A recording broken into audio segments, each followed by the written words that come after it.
do with them. But let me tell you something. I was not always the sex pistol that you see before you do that. The woman with an ass that does not quit. No. I was once this beautiful, sweet little girl. Look at her. Look at that. Notice the beautiful mushroom mullet set by foam rollers, the double turtleneck, because one is not enough.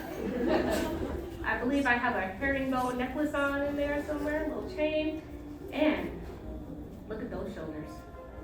Check out those shoulder pads that I took from one of my mom's dresses and put in my own in order to have a more girthy shoulder situation. Oh yeah, I was indeed a fashionista. But I look at that picture and I think about myself and how I've gone from there to the woman that you see before you, and where did it all start? Where did I start to get this wonderful confidence? And I think it all started with prom.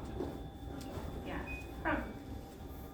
You see, my first and my only high school date was prom. My prom date was John. And John was on the academic challenge team with me. Yes, I was an athlete. Academic challenge was a team of students that would go around to various high schools and answer questions about, I don't know, math and science and history and English. And I lettered in it because I was a boss. Now, how me and John got to go to the prom together and how that whole asking who out, I really don't remember at all how this agreement came to be. But what I do know is our mom talked about our date. My mom and his mom had a conversation, and they were not worried about becoming grandparents after this prom. They knew no nookie was going to be going there. All right, but I remember going to get my dress with my mom and like how excited I was, because I was a girl who was pretty much in her room all the time when I wasn't in school or doing an activity like newspaper.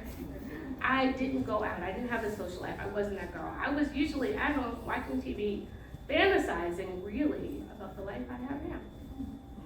So my mom and I go to buy my dress, and we go to Macy's, and I find the perfect dress. It is a teal spaghetti strap little number with a scallop neckline that went down to my boobs that hadn't grown in yet. And then it was time to buy the shoes. And oh my God, guys, I hate buying shoes. To this day, I can't stand buying shoes. Because of my rheumatoid arthritis, I have very small feet, and they're also really sensitive. I can't wear heels. It has to be a flat shoe. And when you have teeny tiny feet, I'm always looking to find a shoe that doesn't look like it's for a 4-year-old, but it also doesn't look like it's a sneaker, and it's for a formal event, and it's just the whole thing. We couldn't find any shoes until we got to Payless. And the one pair of shoes that I could find, also shout out to Payless. You know, it was before we had samples, we had Payless. BOGOs did us well. So we found my pair of shoes at Payless, and I ended up having to get these soft white leather loafer shoes that not at all formal, but it is what it is. This is what I had to go with. So cut to prom night.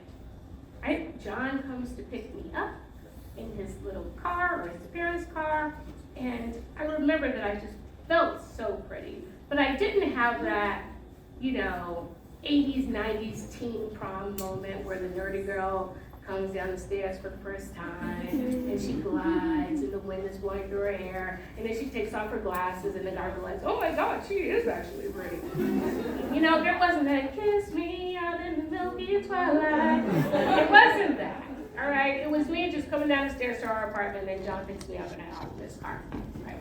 So we get to prom, and everybody's talking and chatting and mingling and dancing, and I was like, I want to dance. I was ready for it. But guess what? John didn't want to dance. Right? John didn't want to dance. So I was determined, because I heard my favorite song come on. And I was like, nah, baby's gotta dance. So, what they say, butterfly, oh no, that's old. Let me see your Tootsie Roll. So I got out there, and I danced on that's old. Let me see the Tootsie Roll. Yeah, 1994. This is me.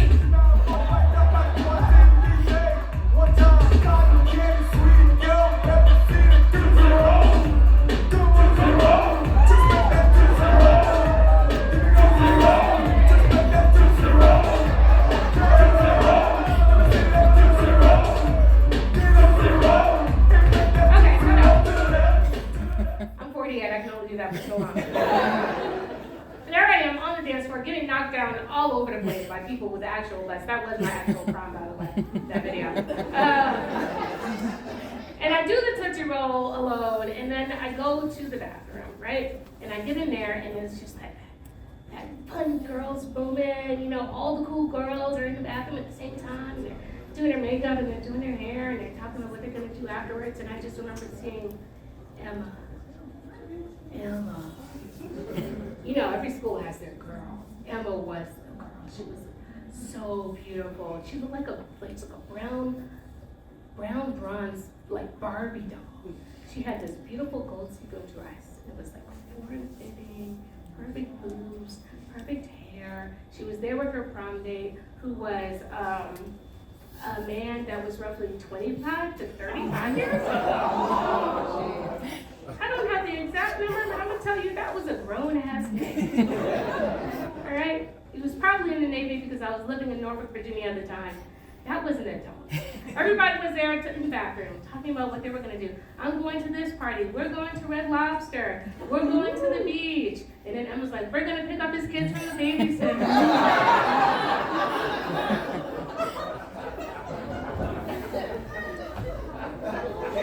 He was so old. Yeah, he probably might be in jail right now. Anyway, so they're all talking about that, and I just am standing there. I didn't wear much makeup, you know, I probably had like lipstick and eyeliner on or something that I took from my mom's purse. And I just remember standing there, and I was just waiting for somebody to say something. Oh, Pavar, oh, look at you. I like your hair. Oh, Pavar, that dress is so pretty. Look at you, Pavar. You look nice. But they didn't say anything. You know, it wasn't like I was bullied, right? There was no bitch ass West. You know, it wasn't that anybody made fun of me. It was just that they didn't say anything, right? It was like I was invisible. And sometimes I feel like that might be worse because invisible is nothing. Like you don't even exist. And I just wanted to be seen. And I think a lot of times, especially in the disability community, you know, when you finally get up the courage to go out and be among people and socialize, you want to enjoy yourself and be like everybody else and not be ignored, but you don't want to be stared at, but you want to have fun. You just want to be the same. I didn't get that night, but I vowed I would one day. Look at me now.